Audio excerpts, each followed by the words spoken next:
Hello everyone, I welcome you all on Unacademy 10th CBSE. Let's crack 10th CBSE. My name is Kavita Chaudhary. मैंने अपना post graduation MA HRD में किया है, cleared diploma in banking and finance और मुझे 1 year का teaching experience है. This is my Unacademy profile link. अगर आप मेरे बारे में और जानना चाहते हो तो आपको इस लिंक के थ्रू आप मेरे बारे में और जान सकते हो. अब as we all know, Unacademy is India's #1 online learning platform. यहाँ पे अगर आप सब्सक्रिप्शन लेते हो तो आपको बहुत सारे बेनिफिट्स मिलेंगे. ओके, जैसे कि डेली लाइव क्लासेस. आपको यहाँ पे डेली लाइव क्लासेस मिलेंगे जिसमें आप अपने डाउट्स को सॉल्व कर सकते हो. कोई भी क्वेरी हो तो आप हमसे पूछ सकते हो. और जो आपका कोर्स है वो बहुत ही स्ट्रक्चर्ड है. लाइव टेस्ट होते हैं, यहाँ पे लाइव टेस्ट होते हैं जिसमें आप अपनी ग्रोथ जान सकते हो कि क्या आपकी जो ग्रोथ है, पहले आपको चीजें कितनी आती थी, अब कितनी आती है. तो ऐसे आप अपना ग्रोथ इजीली कैलकुलेट कर सकते हो. Unlimited access. अगर आपने एक बार सब्सक्रिप्शन ले लिया तो आप अगर लाइव क्लास अटेंड नहीं कर पाते हो तो डोंट वरी, उसके रिकॉर्डेड वीडियोस आपको दिए जाएंगे और आप वो कितनी बार भी उन्हें सुन सकते हो. ओके, नाउ मेरी भी डेली अनअकैडमी पे लाइव क्लासेस होती हैं. अगर आप उसके बारे में जानना चाहते हो तो अनअकैडमी पे प्लीज मुझे फॉलो करिए. मेरा नाम है कविता चौधरी. अगर आप वहां पे मुझे सर्च करोगे तो मैं आपको मिल जाऊंगी. वहां फॉलो करिए और जो भी लेटेस्ट अपडेट्स होंगे, जो भी मेरे वीडियोस, लाइव वीडियोस के लिए मैं आपको वहां पे मिलूंगी. ये कुछ हमारे टॉप एजुकेटर्स हैं जो स्टूडेंट्स को हेल्प करते हैं उनके गोल्स को अचीव करने में. अब आपका जो सिलेबस है वो एग्जाम के हिसाब से बहुत ही कॉम्प्रिहेंसिव करके बनाया है. जो भी इंपॉर्टेंट चीजें हैं एग्जाम को ध्यान में रख के सभी चीजों को डिजाइन किया गया है. ओके, अब अगर आप एक बार सब्सक्रिप्शन लोगे तो आपको mathematics, social science, Hindi, English and science, इन सभी सब्जेक्ट्स को आप पढ़ सकते हो सिर्फ एक सब्सक्रिप्शन में. आपको बहुत सारी सब्सक्रिप्शन लेने की जरूरत नहीं है कि हर एक सब्जेक्ट के लिए अलग अलग लेने की जरूरत नहीं है. आपको एक ही लेनी है और आपको ये सब 5 के 5 सब्जेक्ट्स आप पढ़ सकते हो. अगर आपको सब्सक्रिप्शन लेना है तो आपको क्या करना है, अनअकैडमी लर्निंग ऐप को डाउनलोड करना है और उसके साथ यहाँ पे आपको जो कैटेगरी दी होगी वहां पे आपको सिलेक्ट करना है CBSE 10th स्टैंडर्ड और फिर नीचे ऑप्शन होगा गेट सब्सक्रिप्शन. ओके, और जैसे ही आप सब्सक्रिप्शन ले लोगे तो आपको सभी बेनिफिट्स जो हमारे सब्सक्राइब्ड स्टूडेंट्स को मिलते हैं वो आपको भी मिलेंगे. अब अगर आप हमारे टेलीग्राम ऐप को ज्वाइन करना चाहते हो तो ये वो लिंक है जो आपको अपने URL में लिखनी है. जैसे आप करोगे तो नीचे आपको ज्वाइन का बटन दिखेगा, वहां पे आपको क्लिक करना है तो आप हमारे साथ टेलीग्राम ऐप पे भी ज्वाइन हो जाओगे. आपकी कोई भी कंफ्यूजन हो, कोई भी क्वेरी हो, आप वहां पे देख सकते हो. अब जो अमाउंट सब्सक्रिप्शन की है वो बहुत ही नॉमिनल है. देखिए 12,500 है आपकी एक साल की और अगर आप 6 मंथ लेते हो तो आपका पर मंथ पड़ेगा 1667. ओके, इसमें भी अगर आप मेरा कोड इस्तेमाल करते हो दैट इज KAVITA तो आपको एडिशनल 10% डिस्काउंट मिलेगा. देखिए यहाँ पे है 938, यहाँ पे है 1500 तो आपको यहाँ पे एडिशनल डिस्काउंट मिलेगा मेरे कोड यूज करने से. ओके, अब आप आज जिस चैप्टर के बारे में हम देखेंगे वो है मैन्युफैक्चरिंग इंडस्ट्रीज और ये सभी वो क्वेश्चंस है जो मैं आज आपको कवर करवाऊंगी. बेटा ये सभी वो क्वेश्चंस है जो आपके बोर्ड्स में पूछे गए हैं. पार्ट 1 मैंने पब्लिश कर दिया है, अब आई पार्ट 2 की बारी. पार्ट 1 में मैंने आपको ईयर दिए थे, कौन कौन से क्वेश्चंस बार बार पूछे हुए थे, कौन से ईयर में पूछे हुए थे, वो सभी मैंने आपको करवाया था. अब आपका जो फर्स्ट क्वेश्चन है वो ये है, industrialisation and urbanisation go hand in hand, validate the statement. ये आपका पूछा गया था 2016 में, मतलब 2016 में. यहाँ पे इंडस्ट्रियलाइजेशन और अर्बनाइजेशन दोनों हाथ में हाथ डाल के चलते हैं. इस स्टेटमेंट को आप एक्सप्लेन करिए. Okay, after an industrial activity starts in town urbanisation follows. जैसे ही किसी भी टाउन में इंडस्ट्रीज अगर आ जाती है, इंडस्ट्रीज का डेवलपमेंट हो जाता है, तो वो जो टाउन है वो भी धीरे धीरे बड़ा होता रहेगा। कैसे? Let's see. सबसे पहले industry provide employment to the people. Industry क्या करती है? इंडस्ट्री उन लोगों को एम्प्लॉयमेंट प्रोवाइड करती है। एम्प्लॉयमेंट कैसे? अगर ऑब्वियसली इंडस्ट्रीज होगी तो वहां पे मैन्युफैक्चरिंग का काम होगा, या जिसके लिए इंडस्ट्री है उस वहां पे तो काम करना ही पड़ेगा। तो वो क्या सोचते हैं कि वो नियर बाई लोगों को लेना चाहते हैं। ठीक है, अगर वो नियर बाई लोगों को लेंगे गांव के या कहीं पे भी, तो इससे क्या होगा कि वहां के एरिया की जो अनएम्प्लॉयमेंट है वो कम हो जाएगी और लोग ज्यादातर एम्प्लॉयड हो जाएंगे। और उन्हें क्या मिलेगा? उन्हें एक चीप लेबर मिल जाएगा, मतलब इतना पे नहीं करेंगे वो, बिकॉज जो जगह है दैट इज वेरी स्मॉल। अगर मैं उन जगह की बात कर रही हूँ जो बैकवर्ड एरियाज में आते हैं, अगर वहां पे इंडस्ट्रीज का डेवलपमेंट करना हो तो आपको बहुत ज्यादा पे करने की जरूरत नहीं है लोगों को, because they belong to a backward area. तो जितना मिनिमल जो भी होता है वो अगर आप पे करोगे तो they will be ready to work. तो सबसे पहला जो इंडस्ट्री हमें देती है वो है एम्प्लॉयमेंट। एम्प्लॉयमेंट हमको कौन देती है? इंडस्ट्री देती है। Population migrates from rural to urban area for job. अब क्या होता है कि अगर सपोज छोटी जगह में एम्प्लॉयमेंट की अपॉर्चुनिटीज नहीं है, इंडस्ट्रीज नहीं है, तो जो रूरल एरिया में लोग काम करते हैं या जो रहते हैं वो माइग्रेट हो जाते हैं अर्बन एरिया में। किसके लिए? जॉब के लिए। रूरल से अर्बन में चले जाते हैं जॉब के लिए। माइग्रेट मतलब moving from one place to another. Okay, इसे बोलते हैं माइग्रेट। जब आप एक जगह से दूसरी जगह जाते हो तो उसे माइग्रेट बोलते हैं।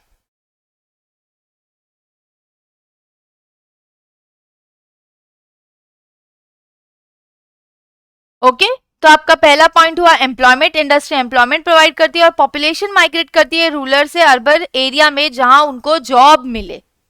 फिर housing and transport facilities are develop to accommodate these people. अब कई बार क्या होता है, सपोज इंडस्ट्री यहाँ पे है और घर यहाँ पे है, तो इंडस्ट्री की तरफ से बसेस भी चलती है, व्हीकल्स चलते हैं, जिसमें वो क्या करते हैं, लोगों को अपने घर से फैक्ट्री तक या इंडस्ट्री तक लेके आते हैं। और कई इंडस्ट्री तो हाउसिंग की भी फैसिलिटी देती है कि हाँ भाई, अगर आप उस जगह में नए हो, अगर आप हमारी कंपनी में काम करते हो और अगर आपके पास घर नहीं है तो don't worry, they will provide you. तो ऐसे बहुत सारी इंडस्ट्रीज होती है जो क्या करती है, हाउसिंग भी, ट्रांसपोर्ट फैसिलिटीज भी अपने जो एम्प्लॉयज है उनको देती है। मोस्टली क्या आपको देखने में मिलेगा, आर डेवलप्ड, मतलब डेवलप मतलब इंक्लूड की जाती है, उन्हें ये सुविधा दी जाती है टू अकोमोडेट दीज पीपल, ताकि वो एक जगह से दूसरी जगह जा सके और कहीं पे सेटल होके रह सके जब तक वो इंडस्ट्री से जुड़े हुए हैं। Okay, other infrastructural development take place leading to growth and development in the town of the city. अब क्या होता है, इसके साथ साथ अदर इंफ्रास्ट्रक्चर डेवलपमेंट भी होता है। जैसे कि अगर आप देखो इंडस्ट्रीज ज्यादा है तो वहां पे रोड्स की सुविधा अच्छी करनी पड़ेगी, जो ड्राइविंग मतलब रोड्स अच्छे करने पड़ेंगे, नियर बाई एरियाज को अच्छा करना पड़ेगा। तो इंडस्ट्रीज की वजह से बहुत सारी डेवलपमेंट भी होती है जो टाउन की या सिटी की। डैम्स, जो ब्रिजेस होते हैं वो बनाए जाते हैं ताकि ट्रांसपोर्टेशन अच्छे से हो। और इससे क्या होता है, ग्रोथ होता है, growth and development of the town. Okay, growth होता है और टाउन का डेवलपमेंट होता है। Sometimes industry are located in और नियर द सिटीज। कई बार तो सिटीज के अंदर, बट सिटीज के अंदर आपको बहुत कम देखने को मिलेगी, मोस्टली ये नियर बाई सिटीज आपको देखने को मिलती है। क्यों ऐसा? बिकॉज इंडस्ट्रीज की वजह से बहुत नुकसान, मतलब नुकसान नहीं बोल सकते, बहुत ज्यादा या बोलो एक मात्रा में पॉल्यूशन होता है। तो वो अगर सिटी के बीच में होगा, अगर वो सिटी के बीच में होगा तो बहुत सारे लोगों को उससे प्रॉब्लम होगी। तो ऐसी चीजें ना हो, इसीलिए वो क्या प्रिफर करते हैं, वो प्रिफर करते हैं कि हम आउटस्कर्ट्स में, जो सिटी है उसके आउटस्कर्ट्स में जाके इन इंडस्ट्रीज को डेवलप करें, ताकि नियर बाई लोगों को या जो सिटी के लोग हैं उनको तकलीफ नहीं हो। इसलिए वो थोड़ा दूर ही सोचते हैं। Okay, cities provide market for manufactured goods. अब सिटीज में क्या होता है, ऑब्वियसली अगर ये गुड्स को मैन्युफैक्चर किया है, बनाया है, तो अगर वो नियर बाई अगर सिटीज का होता है तो एटलीस्ट जो गुड्स मैन्युफैक्चर किए गए हैं वो क्या कर सके, वो वहां पे उसे सेल आउट कर सके, उन्हें एक मार्केट मिलेगा। इसीलिए आपके क्वेश्चन में बोला गया कि इंडस्ट्री और अर्बनाइजेशन, मतलब जो टाउन और जो सिटीज होती है वो साथ में कैसे चलते हैं। तो अगर सिटीज होती है नियर बाई में तो जो मैन्युफैक्चर्ड गुड्स होते हैं वो इजिली मार्केट तक पहुंच जाते हैं। ओके, अगर दूर है तो ट्रांसपोर्टेशन कॉस्ट ज्यादा लगेगी और वो इतना जल्दी या इजीली मार्केट में नहीं पहुंच सकते, और या फिर बहुत सारे एक्सपेंसेस करने पड़ते हैं उन गुड्स को मार्केट में पहुंचाने के लिए। तो ये सारी चीजें ना हो, इसीलिए मतलब लोग क्या करते हैं, अर्बन सिटीज के यहाँ पे थोड़ा नियर बाई प्लांट्स को या बोलो प्लांट्स को या इंडस्ट्रीज को डेवलप करते हैं ताकि वो ज्यादा से ज्यादा बेनिफिट उठा सके मार्केट का, उन्हें ज्यादा डिस्टेंस को ट्रैवल ना करना पड़े। Cities provide various services like banking and insurance. ये तो हमने कल भी देखा था कि मतलब जो हमारा इससे पहले वाला वीडियो था उसमें देखा था कि जो अगर नियर बाई सिटीज में अगर कोई इंडस्ट्री को खड़ा किया जाता है तो सबसे पहले जो बेनिफिट मिलता है सर्विसेज का बेनिफिट मिलता है, जैसे कि बैंकिंग हो गई, कोई लोन लेना हो या कोई भी ऐसी एक्स्ट्रा चीज हो जो अगर लोन क्यों ले गए, जब उनके पास अगर एक अमाउंट में अच्छा खासा पैसा नहीं है इंडस्ट्री में डालने के लिए तो वो बैंक की हेल्प लेंगे, बैंक की जो भी सर्विसेज है उनकी हेल्प लेंगे, लोन हो गया या कुछ ऐसे जो बेनिफिट्स है, इन्वेस्टमेंट प्लान जो है उनका इस्तेमाल करेंगे और वो अपना काम करेंगे। और ये चीजें आपको गाँव में देखने को नहीं मिलेगी। ओके, तो ये बैंकिंग की फैसिलिटीज जो है वो आपको देगा, गवर्नमेंट भी प्रोवाइड करती है सिटीज वगैरह इसमें बैकवर्ड एरियाज में, पर सिटीज में अगर नियर बाय इंडस्ट्री है तो आपको इजीली वहाँ की जो लोकल भी बोलो या प्राइवेट भी जो बैंक्स है वो आपको इजीली ये सर्विसेज प्रोवाइड करती है। इसके साथ साथ इंश्योरेंस की भी बेनिफिट प्रोवाइड होता है, जैसे कि कोई गोडाउन हुआ उसका लोग इंश्योरेंस लेते हैं कि कहीं सर्किट हो गया, आग लग गई, फ्लड आ गया, तो उनकी क्या ना हो, जो माल है वो खराब ना हो, इसीलिए लोग इंश्योरेंस भी लेते हैं। तो ये किसके थ्रू, बैंक के थ्रू, एजेंट के थ्रू, या जो बड़े बड़े एजेंसीज होते हैं इंश्योरेंस वाले ये उनसे लेते हैं। और ये सारी फैसिलिटीज कहाँ मिलती है, मोस्टली ये सारी फैसिलिटीज आपको सिटी में देखने को मिलती है। ओके, इसीलिए लोग प्रिफर करते हैं कि हम सिटी एरिया में ज्यादा लोकेट करें, एरिया तक में, मैं बोली अंदर नहीं कर सकते हैं वो, या बहुत कम सिटी इंडस्ट्रीज होती है जो टाउन के अंदर होती है, मोस्टली तो नियर बाई ही होती है। ओके, अब आपका जो नेक्स्ट क्वेश्चन है ये देखिए 2000। अब आपको पुराना जो क्वेश्चन है इसमें आपको सिर्फ इतना ध्यान देना है कि सबसे पहले एम्प्लॉयमेंट प्रोवाइड करती है, लोग माइग्रेट होते हैं रूरल से अर्बन में, फिर ट्रांसपोर्ट फैसिलिटी और हाउस की फैसिलिटीज दी जाती है, इंफ्रास्ट्रक्चर डेवलपमेंट होता है, sometime industries are located near cities. Sometimes industries को क्या करते हैं, या तो अंदर अंदर तो यूजुअली मैंने बोला ना कम होता है, या नियर बाई सिटीज के वहां पे बिल्डअप करते हैं, प्रोवाइड करती है, मार्केट प्रोवाइड करती है मैन्युफैक्चर्ड गुड्स के लिए। वेरियस सर्विसेज लाइक बैंकिंग और इंश्योरेंस जैसा जो सर्विसेज है वो दी जाती है। I hope you all are clear with all this part. अब जो आपका नेक्स्ट क्वेश्चन है वो है the economic strength of a country is measured by the development of manufacturing industries. अगर आप किसी कंट्री का स्ट्रेंथ जानना चाहते हो कि वो कंट्री कितनी स्ट्रांग है कितनी वीक है, तो एक जो सबसे सिंपल तरीका है आपके पास वो है ये देखने का कि वो उसकी डेवलपमेंट कितनी हुई है मैन्युफैक्चरिंग इंडस्ट्रीज में। ओके, तो आपको ये देखना है। अब हम देखते हैं मैन्युफैक्चरिंग इंडस्ट्रीज क्या होती है। ये मैंने इंपॉर्टेंट टर्म्स में आपको बताया था, मतलब कि आपने एक बार तो पढ़ लिया होगा, तो जब हम अभी देखेंगे तो आपको और अच्छे से समझ में आ जाएगा। Manufacturing means the production of goods in large quantities after processing raw materials to more valuable products is called manufacturing. Manufacturing में क्या होता है, ये प्रोडक्शन करते हैं गुड्स का, और किसमें, लार्ज क्वांटिटी में। ऐसा नहीं एक दो आइटम बनाते हैं, हजारों लाखों आइटम बनाते हैं रॉ मटेरियल के ऊपर प्रोसेस करने के बाद, और उस पे वो क्या करते हैं, वैल्यू जनरेट हो जाती है। एक आप शुगर केन लो, मैंने आपको एग्जाम्पल दिया था, एक शुगर केन लो और एक आप शुगर लो, दोनों में कितना डिफरेंस है। है ना।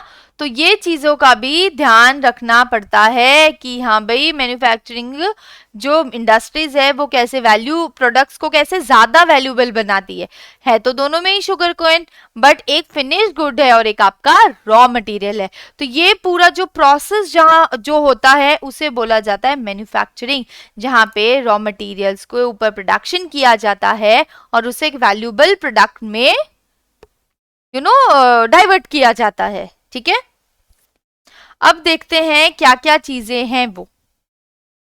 Manufacturing industry role in the development of the economy, क्या क्या रोल है। सबसे पहले मैन्युफैक्चरिंग इंडस्ट्रीज जो है वो एक बैकबोन है। बैकबोन मतलब कि वो हमारे बॉडी में जैसे हमारी बैकबोन है, रीढ़ की हड्डी है, वो कितनी ज्यादा इंपॉर्टेंट है। सेम तरीके से अगर किसी भी कंट्री में डेवलपमेंट करना हो तो वहां पे जो सबसे इंपॉर्टेंट चीज है वो है इंडस्ट्रीज, क्योंकि जैसे कि हमें पता है इंडस्ट्रीज जो है वो ज्यादा से ज्यादा लोगों को क्या देती है, एम्प्लॉयमेंट देती है। ओके इसके साथ साथ बहुत सारी और चीजों में भी हेल्प करती है। एम्प्लॉयमेंट हो गया तो और भी बहुत सारी प्रॉब्लम्स है जो कंट्री की सॉल्व हो जाएंगी। ओके सेकेंड है आपका modernising of agriculture equipment. Modernising तो वो करती है एग्रीकल्चर इक्विपमेंट का, जैसे कि पहले लोग जो थे वो जो सारी फसल थी उसको हाथों से निकालते थे, कितना ज्यादा उसमें टाइम लगता था। बट अब कैसा है, ड्यू टू इंडस्ट्रीज बहुत सारे ऐसे इक्विपमेंट्स आए हैं मार्केट में, जैसे थ्रेशर हो गया, तो इससे क्या होता है बहुत कम टाइम में आप बहुत सारी जो प्रोडक्ट्स होते हैं या जो भी सॉरी प्रोडक्ट्स नहीं जो भी क्रॉप्स होते हैं उसे आप इजीली निकाल सकते हो। तो ये किसकी वजह से आई, आपने और मैंने तो करी नहीं। ये कहाँ पे डेवलप हुई, ये हुई है आपकी डेवलप इंडस्ट्री में। इंडस्ट्री में ये सारी जो इक्विपमेंट्स है वो डेवलप की गई है। मॉडर्नाइजेशन तो आया ही एग्रीकल्चर के इक्विपमेंट में, इसके साथ साथ reduce the heavy dependence on agriculture. पहले क्या होता था, लोग ज्यादा से ज्यादा डेवलप होते थे एग्रीकल्चर पे। ओके ज्यादा से ज्यादा किस पे डेवलप होते थे, वो डेवलप होते थे एग्रीकल्चर पे। मतलब कोई काम इतना था नहीं तो सोचते थे चलो इतना पीस ऑफ लैंड है तो हम यहाँ पे क्या कर ले, एग्रीकल्चर कर ले, क्रॉप प्रोडक्शन कर ले, क्रॉप प्रोडक्शन कर ले। बट इंडस्ट्रीज आने की और जैसे कि हमें पता है एग्रीकल्चर में सबसे ज्यादा क्या देखने को मिलता था, हमें डिस्गाइज्ड अनएम्प्लॉयमेंट देखने को मिलता था, जहां पे लोगों को लगता है कि वो काम कर रहे हैं बट वो प्रोडक्शन में कोई अप डाउन नहीं कर रहे हैं। ओके तो ये सारी प्रॉब्लम्स जब फेस हुई, तो जब इंडस्ट्रीज डेवलप हुई तो एग्रीकल्चर के ऊपर जो ज्यादा लोग डिपेंडेंट थे वो कम हो गए। क्यों, क्योंकि अभी जो एक्स्ट्रा लोग थे एग्रीकल्चर में भी वो कहाँ शिफ्ट हो गए, वो शिफ्ट हो गए आपके इंडस्ट्री में।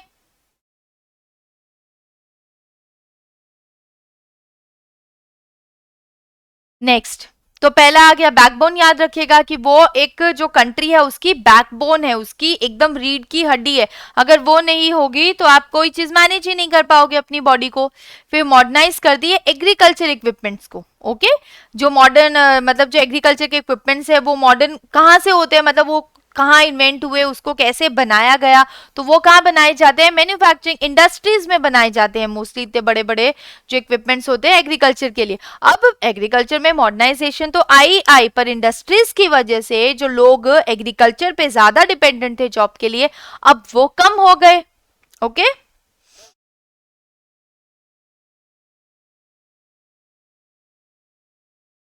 Reduce the heavy dependency from agriculture, जैसे कि हमने देखा।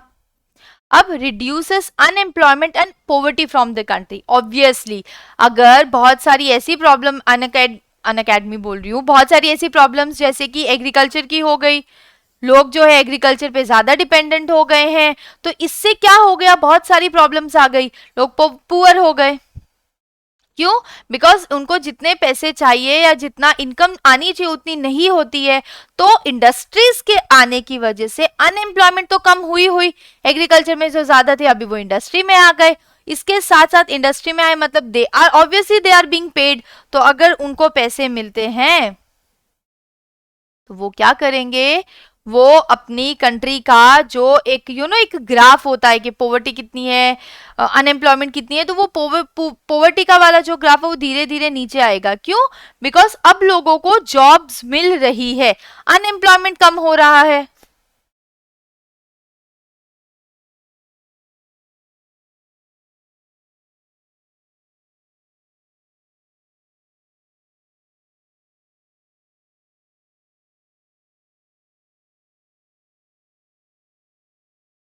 ओके, आई होप आपको पता चला होगा।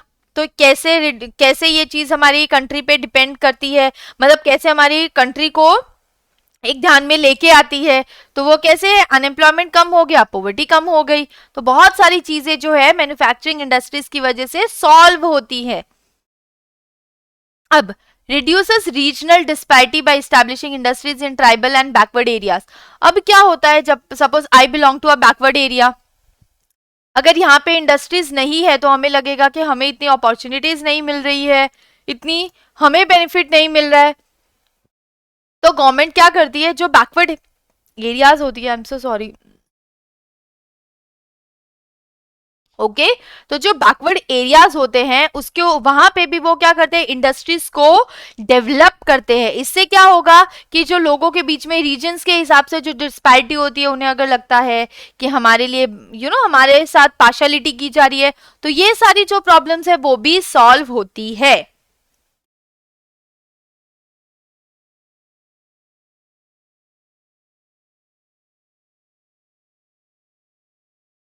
Export increases. अब इंडस्ट्रीज की वजह से प्रोडक्शन ज्यादा होगा, प्रोडक्शन ज्यादा होगा तो देखो यहाँ पे मैं आपको एक पूरा साइकिल बनाती हूँ।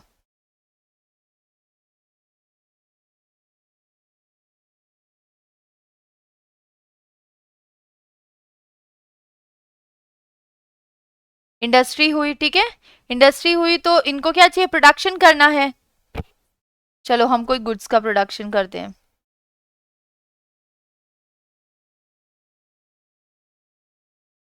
ये गुड्स का क्या हुआ, प्रोडक्शन हुआ।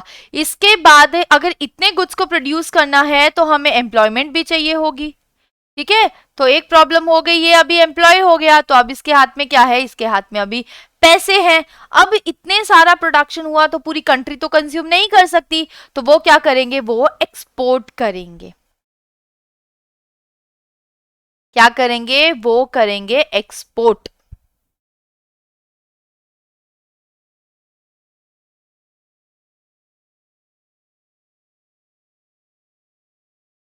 ठीक है, तो इसकी वजह से क्या हुआ, इंडस्ट्रीज की वजह से पॉवर्टी भी गई, अनएम्प्लॉयमेंट भी गया, इसके साथ साथ एक्सपोर्ट भी इंक्रीज हुआ, क्योंकि इतना सारा प्रोडक्शन जो है वो कंट्री तो कंज्यूम शायद नहीं कर सकती है, इसीलिए वो एक्सपोर्ट करेगी। Okay, trade and commerces increases. जो कंट्री के बीच में ट्रेड होती है वो भी बढ़ जाती है, किसकी वजह से, इंडस्ट्रीज की वजह से।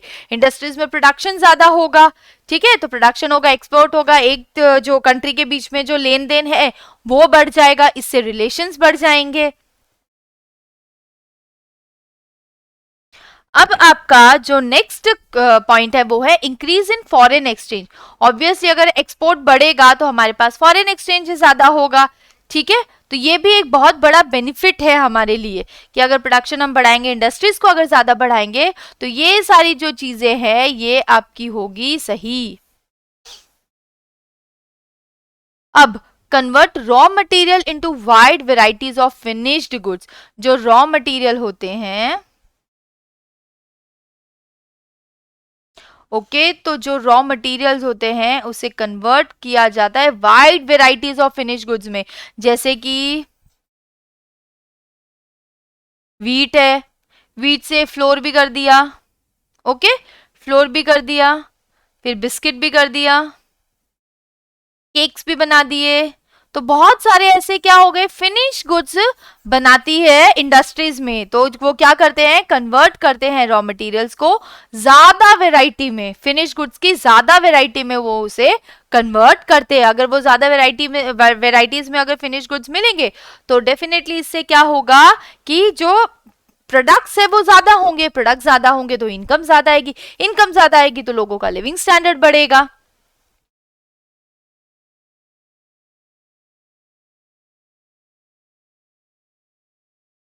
अब नेक्स्ट है all over development of the industries. सभी इंडस्ट्रीज का ओवरऑल डेवलपमेंट करना भी बहुत ज्यादा इंपॉर्टेंट है। ऐसा नहीं कि आप एक इंडस्ट्री पे ध्यान दो दूसरे पे ना दो, नहीं, ओवरऑल डेवलपमेंट होना चाहिए। All over development of the industries. अगर कुछ चीजें हैं जो इंडस्ट्रीज को भी चाहिए या कुछ चीजें हैं जो उनको ध्यान में रखनी है, वो सारी चीजों का क्या होना चाहिए, पूरा का पूरा डेवलपमेंट होना चाहिए। नेक्स्ट है India's prosperity lies in increasing and diversifying its manufacturing industries as quickly as possible. India की जो प्रॉस्पेरिटी होती है वो लाई करती है कि हम ज्यादा से ज्यादा प्रोडक्शन करें, ज्यादा से ज्यादा लोगों के लिए जितनी जो डिमांड है वैसी जितना से जितनी जल्दी पॉसिबल हो सके हम वो करें। इससे क्या होगा, कंट्री में उतने ही पैसे आएंगे, उतनी ही प्रॉस्पेरिटी आएगी। तो अगर इंडस्ट्रीज इंक्रीज होंगी, प्रोडक्ट्स डाइवर्सिफाई करेंगे कि हाँ भाई ये प्रोडक्ट्स भी हम बनाते हैं, ये प्रोडक्ट्स भी बनाते हैं, ये प्रोडक्ट्स भी बनाते हैं, और जितना जल्दी हो सके जितने अच्छे प्रोडक्ट्स बनाएंगे उसकी वजह से इंडिया में क्या आएगी, एक प्रॉस्पेरिटी आएगी, इंडिया में पॉवर्टी की प्रॉब्लम खत्म हो जाएगी। और भी ये कुछ एक्स्ट्रा पॉइंट्स है जो मैंने इसमें ऐड ऑन किया है, वो है living standard of people increases. Obviously अगर लोगों के पास पैसे होंगे तो लोगों का लिविंग स्टैंडर्ड बढ़ जाएगा। ओके, लिविंग स्टैंडर्ड मतलब लोगों की पर कैपिटा इनकम बढ़ जाएगी। पहले एक इंसान था, चलो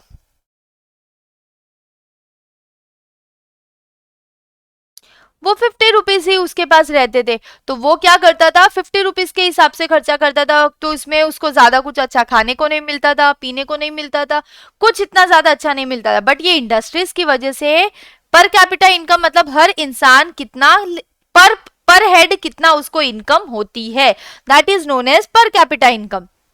अब ये है, अब इसने मस्त इंडस्ट्री में गया, ठीक है, अब इसको 500 मिलता है। तो इससे क्या हुआ कि इसकी जो स्टैंडर्ड ऑफ लिविंग है वो इंक्रीज हो गई। ओके, पर कैपिटा इनकम बढ़ा तो इसकी स्टैंडर्ड ऑफ लिविंग, पहले वो क्या करता था, अच्छी चीजें नहीं खाता था, क्वालिटी वाली चीजें नहीं खाता था, अभी तो क्वालिटी वाली भी चीजें खाता है। ओके, तो ऐसे है जो पर्सन का क्या हो जाता है, लिविंग स्टैंडर्ड एक पर्सन का बढ़ जाता है, लोगों का बढ़ जाता है जब उस कंट्री में इंडस्ट्रीज डेवलप होती है। तो पर कैपिटा इनकम, इंडस्ट्रीज डेवलप हुई तो obviously they will be paid, तो सेम पर कैपिटा इनकम भी बढ़ जाता है। पर कैपिटा इनकम जैसे बढ़ा, लिविंग स्टैंडर्ड अपने आप ही बढ़ गई। इंसान के पास जितना खर्चा, जितने पैसे होंगे इंसान उतना खर्चा करेगा। प्लीज मेरी लाइव क्लास रोज होती है अनअकैडमी पे, आप कविता चौधरी लिखिएगा और मुझे फॉलो करिएगा। आपको हर रोज मेरी लाइव क्लासेस होती है जहां पे मैं एमसीक्यूज वगैरह सॉल्व करती हूँ। Okay, development of backward areas, अगर इंडस्ट्रीज को हम बैकवर्ड एरियाज में या नियर बाई एरियाज में रखते हैं तो वो एरिया का डेवलपमेंट होता है। जैसे कि हमने देखा रोड्स मिलेंगी, एजुकेशन फैसिलिटीज। ऑब्वियसली अब क्या है कि अगर बैकवर्ड एरियाज में हुआ तो लोगों के पास क्या है, पैसे हैं, पैसे हैं तो वो अपने बच्चों को कहाँ भेजेंगे, वो अपने बच्चों को स्कूल भेजेंगे, तो वहाँ का एनवायरमेंट अच्छा रहेगा, लोगों के बीच में एक बॉन्डिंगनेस रहेगी। तो ये सारी चीजें हैं जो इंडस्ट्री की वजह से पॉसिबल है। तो आई होप अब आपको पता चला होगा कि क्यों इंडस्ट्रीज हमारे लिए इतनी ज्यादा इंपॉर्टेंट है। ओके, एक सेकेंड।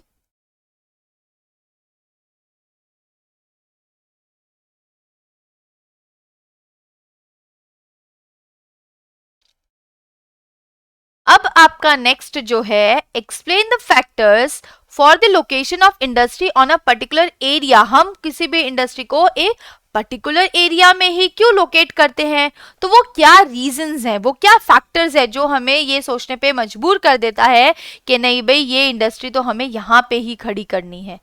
ओके, तो वो क्या रीजंस है, और ये क्वेश्चन बेटा देखो 11, 15, 16, 17 ओके आपको पूछा गया है।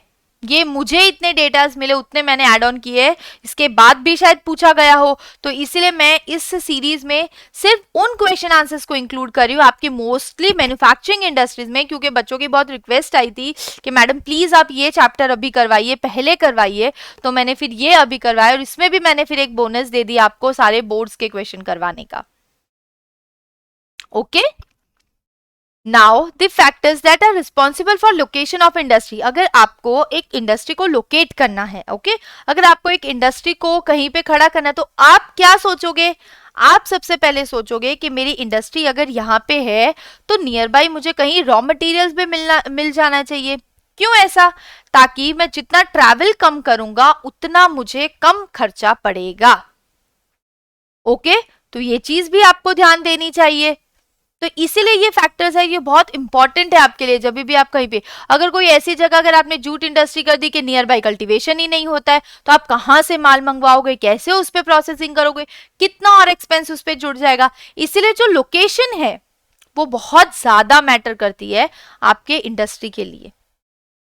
ओके, लोकेशन में सबसे पहले आया रॉ मटेरियल। हम देखेंगे कि रॉ मटेरियल्स अवेलेबल है कि नहीं, वहां पे लेबर, वहां पे लेबर है कि नहीं। ऑब्वियसली अगर आपने इंडस्ट्री खोल दी और नियर बाई कहीं आपको इतने लोग ही नहीं मिले जो काम करें आपके लिए, तो ऑब्वियसली वो नहीं है। फिर आएगा कैपिटल। कैपिटल मतलब मनी, आपके पास इनिशियली कितने पैसे हैं इन्वेस्ट करने के लिए, और कौन सी ऐसी जगह है जहां अगर आप इन्वेस्ट करोगे तो आपको अच्छा रिटर्न मिलेगा। तो वो सारी चीजें जो है बहुत मैटर करता है। पावर एंड मार्केट, वहां पे क्या बेनिफिट्स दिए जाएंगे, क्या मार्केट का स्टेटस है, ये सारी चीजें इंसान रिसर्च करने के बाद ही किसी भी इंडस्ट्री को डेवलप करता है।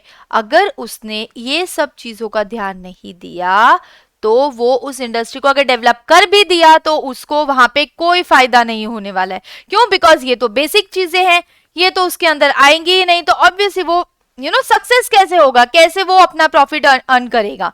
तो ये सारी जो चीजें वो बहुत मैटर करती है। ये आपको देखिए 2 मार्क्स में इजीली पूछ सकते हैं। तो एक बार भी अगर आपने पूरा सुन लिया है तो आपके 2 मार्क्स तो पूरे हो गए। Cities provide markets. अब मार्केट किस कौन प्रोवाइड करता है? Cities provide market and also provide services. ये देखो बार बार आपके ये क्वेश्चन में आ रहा है कि सिटीज मार्केट भी प्रोवाइड करती है लोगों को अपना प्रोडक्शन वहां ले जाने के लिए, इसके साथ साथ also provide services such as banking, insurance, transport, labour, consultants and financial advisor of the industry. अब सपोज अगर मैं एक इंडस्ट्री खोल रही हूं तो मुझे ऐसी जगह चाहिए होगी जहां पे मैं अच्छे से खोल सकूं। मतलब चलो ये सारी चीजें फुलफिल हो गई। ओके, ये सब चीजें फुलफिल हो गई। इसके साथ साथ मुझे और भी बहुत सारी चीजें देखनी पड़ती है।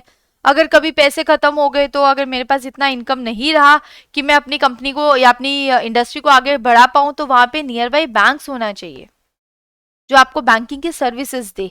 नियर बाई ट्रांसपोर्ट होना चाहिए कि हाँ भाई आपने एक कॉल किया आपकी चीजें हो गई। तो ये छोटी चीजें नहीं है, ये भी बहुत बड़ी बड़ी चीजें हैं जो इंडस्ट्रीज के लिए बहुत ज्यादा इंपॉर्टेंट है। कंसल्टेंट्स मतलब जो आपको एडवाइस देंगे कि सर आप इस टाइम पे ये चीज का प्रोडक्शन है, अभी किसका, चलो दिवाली आ रही है तो अभी आपको हाल फिलहाल आपको कैसा एक ऐसी, अगर आप फैक्ट्री सोच नहीं पा रहे हो कि क्या चीज की डेवलप करूं, तो आप एक काम करिए क्रैकर्स की कर लीजिए। तो ऐसे ये तो सिर्फ एक एग्जाम्पल है। तो ऐसे कौन कौन सी चीजें आपके लिए अच्छी होगी, वो सभी चीजों को ध्यान में रख के जो कंसल्टेंट है वो आपको एडवाइस देता है। ओके कि हाँ भाई ये चीज आप करो, ये चीज आप मत करो। फाइनेंशियल एडवाइजर वो आपको बताएगा कि हाँ भाई इतने पैसे आपको इन्वेस्ट करनी चाहिए इंडस्ट्री में, इतने यहाँ पे करने चाहिए। वो आपको हर चीज की एडवाइस देगा रिगार्डिंग योर मनी, कि आपको अपना मनी कहाँ कैसे इन्वेस्ट करना है। तो ये वो चीजें आई गेस अब आपको पता चल गया होगा कि लोकेशन क्यों इतनी ज्यादा इंपॉर्टेंट है। अगर मैंने कहीं ऐसी जगह, मैंने आपको पहले भी बोला, कोई ऐसी जगह इंडस्ट्री अगर खोल दी जहां पे अच्छी रॉ मटेरियल्स ही नहीं है, दूर दूर तक कोई सिटीज ही नहीं है, तो वो डेवलपमेंट क्या होगा? कुछ नहीं, जीरो डेवलपमेंट। ओके, तो ये सारे जो चीजें हैं वो बहुत मैटर करती है।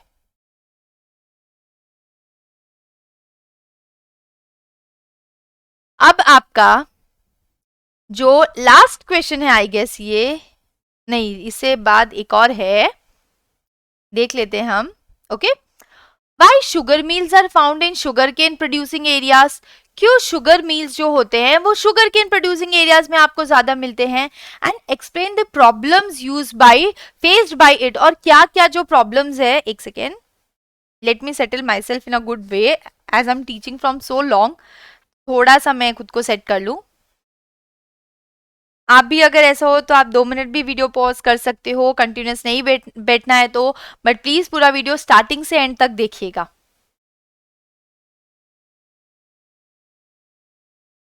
Okay, let's start. तो शुगर मिल्स जो होती है, जो शुगर के जो शुगर मिल्स होती है वो उसी जगह कहाँ क्यों पाई जाती है जहाँ शुगर केन प्रोड्यूसिंग एरियाज होते हैं। जैसे कि शुगर मिल्स यहाँ पे है और ये नियर बाई एरिया में आपको ऐसे शुगर केन मिल जाएंगे। तो क्यों ऐसा, वाई वाई, वो क्वेश्चन आपका जो एग्जामिनर है वो पूछ रहा है, मैं नहीं पूछ रही। तो आपको ये आंसर के लिए रेडी करना भी मेरा ही काम है। ठीक है, explain the problems face by it, और क्या क्या प्रॉब्लम्स है जो आपको फेस करनी पड़ सकती है। Okay, India stand second as a world producer of sugar. Second किसका आता है, सेकेंड आता है इंडिया का क्या प्रोड्यूस करने में, शुगर को प्रोड्यूस करने में। बट फर्स्ट आता है गुड़ और खांडसारी में। ओके, ये भी एक टाइप की क्या होती है, जो छोटी आई गेस चीनी होती है उसे बोलते हैं खांडसारी। ओके, ये भी क्या होती है, शुगर केन से ही बनती है। इसके प्रोडक्शन में इंडिया फर्स्ट है, गुड़ तो हमें पता ही है। ओके,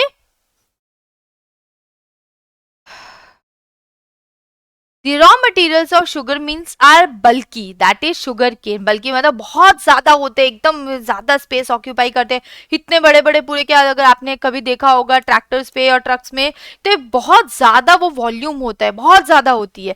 तो जो रॉ मटेरियल्स होते हैं वो बहुत बल्की होते हैं।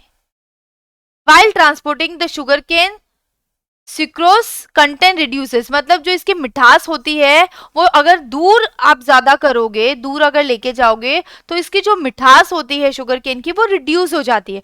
उसके अंदर क्या होता है, एक सिक्रोस करके जो एक आपको स्वीटनेस मिलती है ना, वो क्या होती है, अगर आप ट्रांसपोर्ट के टाइम में वो क्या हो जाती है, धीरे धीरे कम हो जाती है। तो इसीलिए लोग ऐसा सोचते हैं कि अगर यहाँ पे मैं कम, यहाँ पे अगर नियर बाई शुगर एरिया की अगर मैं इंडस्ट्री को यहाँ पे खड़ा कर दूं, तो इससे क्या फायदा होगा, इससे ये फायदा होगा कि आपको ट्रांसपोर्टेशन कम करनी पड़ेगी। ओके, ट्रांसपोर्टेशन कम करनी पड़ेगी, मतलब ये जो सिक्रोस है इसका जो कंटेंट है वो कम तो होगा ही, पर कम कम होगा। आई होप यू अंडरस्टूड।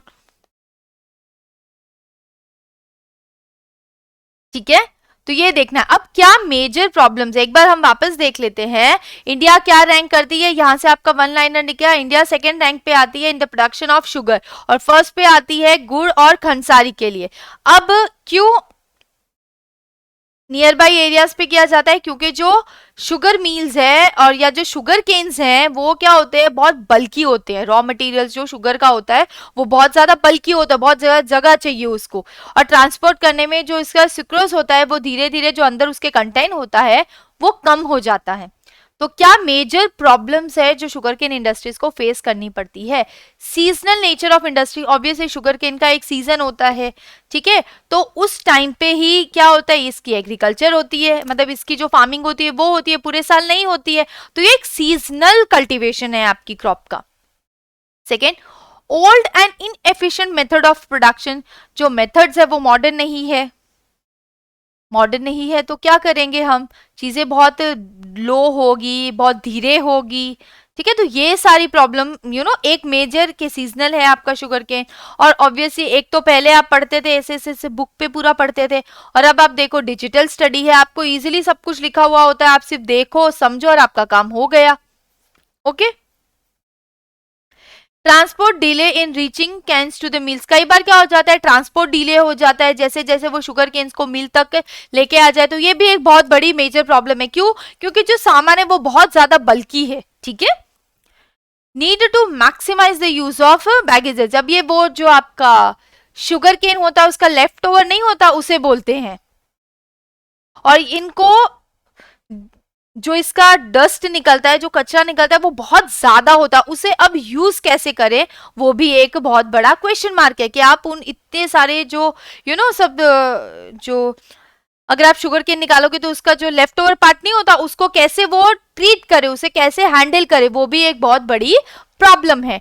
तो ये सारी जो प्रॉब्लम्स है वो आपकी शुगर के रिलेटेड है। तो अगर आपको एग्जाम में ऐसा पूछा गया कि सबसे पहले, ये तो हमने खुद ने ही हमारे कॉमन सेंस से ही समझ लिया कि शुगर मिल्स है जो शुगर केन के नजदीक क्यों होती है और क्या प्रॉब्लम्स उन्हें फेस करनी पड़ती है, वो हमने देख ली।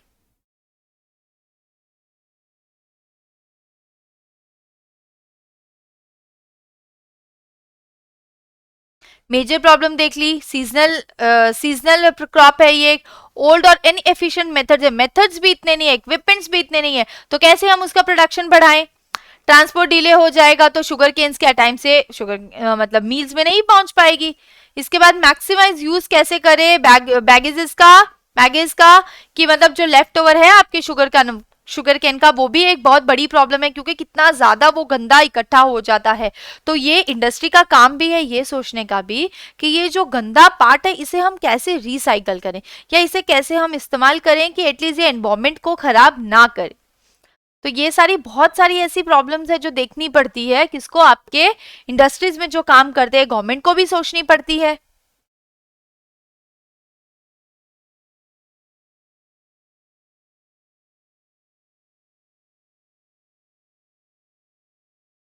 अब आपका जो नेक्स्ट क्वेश्चन है वो ये है, how can be control environment degradation. Environment degradation मैंने बोला था आपको कि जब आपके एनवायरमेंट की क्वालिटी क्या हो जाती है, डिग्रेड। इतना ही याद रखोगे, मैडम तो इतना ही बोलते हैं, डिग्रेड मतलब कम हो जाती है, cause by the industrial development. हम कैसे हमारे एनवायरमेंट को डिग्रेड होने से बचाए, ये भी आई गेस 2016 में ऐसे पूछा हुआ था। मैं यहाँ पे ईयर लिखना भूल गई हूँ, ठीक है, बट ये भी आपके एग्जाम में आया हुआ है, बोर्ड्स में आया हुआ है, इसीलिए मैंने यहाँ पे ऐड किया है। ओके, तो आप कैसे एनवायरमेंट को डिग्रेड होने से कंट्रोल कर सकते हो।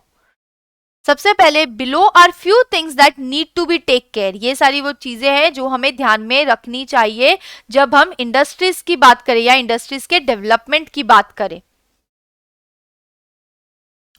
Minimizing use of water for processing by reusing and recycling it in क्या लिखा है, 2 और मोर सक्सेसिव स्टेजेस। अब क्या होता है कि अगर हम इंडस्ट्रीज की बात करें तो वहां पे क्या होता है, जो मशीन्स होती है उसे कूल डाउन करने के लिए क्या किया जाता है, जो पानी है उसका इस्तेमाल किया जाता है, ठंडे पानी का इस्तेमाल किया जाता है। तो इससे क्या होता है, प्रोसेसिंग में हेल्प होती है। प्रोसेसिंग में ज्यादातर लोग क्या करते हैं, पानी का यूज करते हैं। तो हमें ये ध्यान देना चाहिए कि हमें पानी का यूज कम से कम करना चाहिए, और सपोज अगर हमने यूज कर भी लिया तो हमें उसका रीयूज पता चल करना चाहिए, रिसाइकलिंग करनी चाहिए। कि अगर मैंने एक बार एक बाल्टी ली तो मैं फिर हर बार एक बाल्टी लूंगी नहीं, आपको क्या करना है, उस पानी को रीयूज भी करना है, रिसाइकल करके यूज करो, 2 स्टेजेस में उसे यूज करो, ताकि एक बाल्टी का जो पानी है वो आप 2 बार उसे यूज करो। 2 बार यूज करोगे मतलब उसका क्या हो गया, प्रोडक्शन उसका जो पानी के निकलने की जो क्षमता थी वो कम हो गई। पहले आप एक बाल्टी यूज करते थे, पहले आप 2 बाल्टी यूज करते थे, अभी आप एक बाल्टी यूज कर रहे हो, मतलब एक बाल्टी कम आपका जो पानी है वो खराब होगा। ओके, तो आपको ऐसा ध्यान देना है, सबसे पहले मिनिमाइज करना है कि सबसे पहली बात तो आप कम ही वाटर को यूज करो। ठीक है, वाटर को कम यूज करो कि अगर सपोज ऐसी टाइम है, ऐसी जगह है कि हाँ भाई मुझे वाटर यूज करना ही पड़ेगा इस इंडस्ट्री में, तो उसको कुछ उसके ऊपर कुछ प्रोसेस करो कि आप उसे रिसाइकल कर सको, रीयूज कर सको, एटलीस्ट 2 से 3 स्टेजेस में। ओके, ताकि जिससे आपको बार बार पानी का यूज ना करना पड़े। हार्वेस्टिंग ऑफ रेन वाटर, जो रेन वाटर है उसे हार्वेस्ट करो, मतलब उसे बचाओ, ताकि अगर कभी आपके पास पानी नहीं हो तो जो सेव्ड वाटर है, जो पानी रेन का पानी है वो आप वेस्ट करते हो, तो उसे क्या करना चाहिए, उसे कंज्यूम, उसे स्टोर करके रखो कि कभी भी अगर आपको जरूरत पड़े तो आप इजिली ये वाटर यूज कर सको। ओके, रेन वाटर यूज कर सको, क्या यूज कर सको, आपका रेन वाटर आप इजिली यूज कर सको। ठीक है, अब इसके साथ treating hot water and effluents आएगा। Before releasing them in rivers and pond. अब जो गरम गरम पानी, जैसे कि हमने थर्मल इंडस्ट्री में देखा था कि थर्मल में क्या करते हैं वो लोग कि पूरा जो गरम गरम पानी है वो बिना ठंडा हुए ही उसको रिवर में छोड़ देते हैं। ठीक है, तो ऐसा नहीं करे, जो गरम पानी है उस पर आपको ट्रीटमेंट करना चाहिए। उसके अंदर बहुत सारे ऐसे इफ्लुएंस होते हैं, कुछ ऐसे पार्टिकल्स होते हैं जो रिवर्स के लिए अच्छे नहीं है, तो आपको उसे रिलीज करने से पहले उसे निकाल देना चाहिए कि अगर वो पानी को पॉल्यूट करे तो एटलीस्ट कम करे। ओके,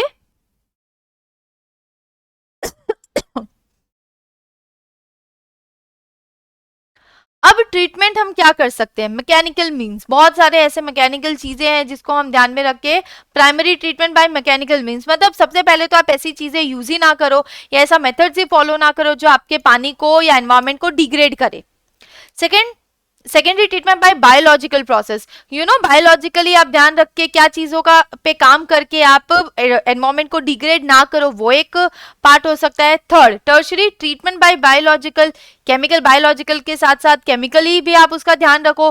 फिजिकल प्रोसेस आप ऐसा करो कि आप पानी को बार बार रीयूज करो, ताकि अगर आपने, एक सेकेंड, अगर आप ये सारी चीजों का ध्यान रखोगे तो बहुत सारी बेटा आपकी प्रॉब्लम सॉल्व हो सकती है। तो इंडस्ट्रीज में गवर्नमेंट इन सब चीजों का ध्यान भी देती है, बट आपको जैसे कि मैंने बताया है एक पर्टिकुलर एक परफॉर्मर है, उसे फॉलो करना होता है अगर आपको इंडस्ट्री खोल स्टार्टअप करना है तो। और वो क्या होता है कि हाँ भाई आप 10% से ज्यादा या एक पर्टिकुलर एक कोई रेट होता है, उससे ज्यादा आप क्या नहीं कर सकते, एनवायरमेंट में पॉल्यूशन नहीं छोड़ सकते हो।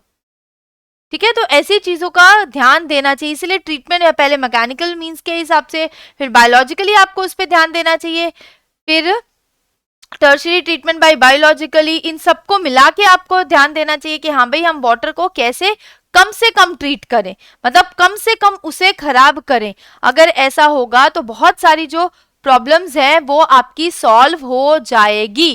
ओके, एक बार वापस रिवाइज कर लेते हैं। सबसे पहले मिनिमाइज करना चाहिए पानी का यूज करना। यूज अगर आप पानी को कम करोगे तो आप कम पानी खराब करोगे, और अगर आप रीयूज कर रहे हो, चलो अगर वाटर यूज कर रहे हो तो उसे वापस यूज करो, रीयूज करो, रिसाइकल करो, ताकि आप उसे कम खराब करो पानी को। फिर रेन वाटर को हार्वेस्ट करो। रेन वाटर अगर आपने हार्वेस्ट कर दिया तो जब भी पानी आपके पास नहीं होगी या पानी की कटौती होगी तो आप वो हार्वेस्टेड जो पानी है उसे आप यूज कर सकते हो। नेक्स्ट है ट्रीटिंग हॉट वाटर इन्फ्लुएंस। आपको जो हॉट वाटर जो थर्मल प्लांट्स में होता है, जो पूरा गर्म पानी रिवर्स में छोड़ देते हैं, तो उसे छोड़ने से पहले उसके ऊपर काम करो, कूल डाउन करके छोड़ो, या उस पर ऐसे काम करो कि एटलीस्ट आप पॉल्यूट करो वाटर को पर कम करो। ओके, नेक्स्ट है आपका प्राइमरी ट्रीटमेंट करो मैकेनिकल बेसिस पे, सेकंड आएगा बायोलॉजिकली, फिर टर्शरी में इन सबको मिला के आपको क्या करने चाहिए, एनवायरमेंट में या बोलो पानी में, पानी के रिलेटेड इन चीजों को, इनके ऊपर काम करना चाहिए। एक सेकेंड, मोस्टली अगर आप देखोगे डिग्रेडेशन होता है वाटर की वजह से, क्योंकि लोग वाटर बहुत ज्यादा यूज करते हैं, तो इसकी वजह से एनवायरमेंट, एयर तो हो ही रहा है, पर जो लैंड डिग्रेड हो रहा है, जो आपका एनवायरमेंट खराब हो रहा है, वो सब आपको ध्यान में देना है। और वो ये सभी पॉइंट्स है जिसको आपको याद रखना है। और आपको अगर अब इस चीज में से या इन सभी क्वेश्चंस में से कोई भी क्वेश्चन अगर पूछे जाए तो you should be able to answer. Okay, give me a second.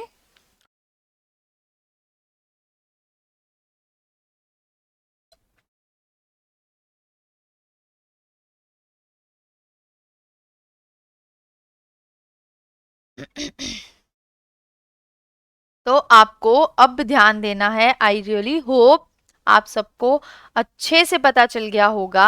Thank you so much. बस मैं हर बार आपको परसेंटेज याद दिलाती रहती हूँ, 95% हम एसएस में स्कोर करेंगे and we will crack 10th CBSE. और अगर आपने अनअकैडमी ऐप डाउनलोड नहीं किया है, लर्निंग ऐप, तो प्लीज बेटा उसे डाउनलोड करिए, कविता चौधरी फाइंड करिए और आप मुझे फॉलो करिए। वहां पे जो भी मेरी लाइव क्लासेस होगी वो भी आपको मिल जाएगी, जो भी क्वेश्चंस मैंने करवाया है वो भी आपको मिल जाएगा। ऐसा कुछ भी नहीं होगा कि आपको वहां नहीं मिलेगा। और जैसे कि मैंने बोला, मेरी रोज लाइव क्लास होती है, और अगर आपने फॉलो करके रखा होगा तो जो भी टाइमिंग के रिलेटेड अप डाउन होता है तो वो इजीली मैं आपको वहां से आपको पता चल जाएगा, तो आप कोई भी लेक्चर मिस नहीं करोगे। ओके, कोई भी आप लेक्चर मिस नहीं करोगे। एंड यस, एक लाइक तो डेफिनेटली बनता है, मैडम इतनी मेहनत करती है आपके लिए, कितने सारे कंटेंट्स पे काम करना पड़ता है। Okay, and I am sure आपने सब्सक्राइब तो कर ही लिया होगा, और अगर नहीं किया है तो let's crack 10 CBSE 9th and 10th CBSE वाला जो पेज है उसे सब्सक्राइब कर लिए, तो कोई भी अगर वीडियोस अपलोड की जाए तो आपको इजीली मिल जाए। और मेरा कोड इस्तेमाल करना बिल्कुल मत भूलना, दैट इज कविता, जिसमें आपको 10% एक्स्ट्रा डिस्काउंट मिलेगा अगर आप मेरा कोड यूज करोगे। तो अगर आपको 1 साल की सब्सक्रिप्शन नहीं लेनी है, कोई बात नहीं, 6 महीने की ले लो, ये भी आपके लिए बेनिफिशियल होगी। यहाँ पे सभी चीजें आपको डिटेल में पढ़ाई जाएगी। और कोई भी क्वेरी है, कुछ भी है, तो आप मुझे कमेंट करिए। अगर बच्चा मैं कमेंट पे आंसर ना दे पाऊं तो आप मेरी लाइव क्लास में आइए, वहां पे डेफिनेटली आपको आंसर मिलेगा। ऐसा बिल्कुल भी नहीं है कि वहां पे आपको आंसर नहीं मिलेगा, वहां पे आपको आंसर मिलेगा। Okay and yes, bell icon को जरूर हिट करिएगा ताकि कोई भी नई नोटिफिकेशंस आए आपको इजीली पता चल जाए कि हाँ भाई मैडम का वीडियो अब आने वाला है, तो आप उसके लिए एकदम रेडी हो जाओ। और वीडियो को स्किप बिल्कुल मत करिएगा क्योंकि जो भी चीजें उसके अंदर की जाती है वो एकदम डिटेल में होती है, तो स्टार्टिंग से लेके आप एंड तक पूरा वीडियो देखोगे। और इसके साथ साथ आपको टेलीग्राम ऐप भी, टेलीग्राम ग्रुप को भी ज्वाइन करना है। पहले ऐप इंस्टॉल करिएगा, फिर वो यूआरएल जो स्टार्टिंग में दिया वो यूआरएल डालिएगा और ग्रुप को ज्वाइन करिएगा, जहाँ पे जो भी लेटेस्ट चीजें हैं, जो भी लेटेस्ट अपडेट्स है, अपकमिंग वीडियोस है, वो सब वहां पे आपको मिल जाएंगे। Have a very good day, see you in our next video.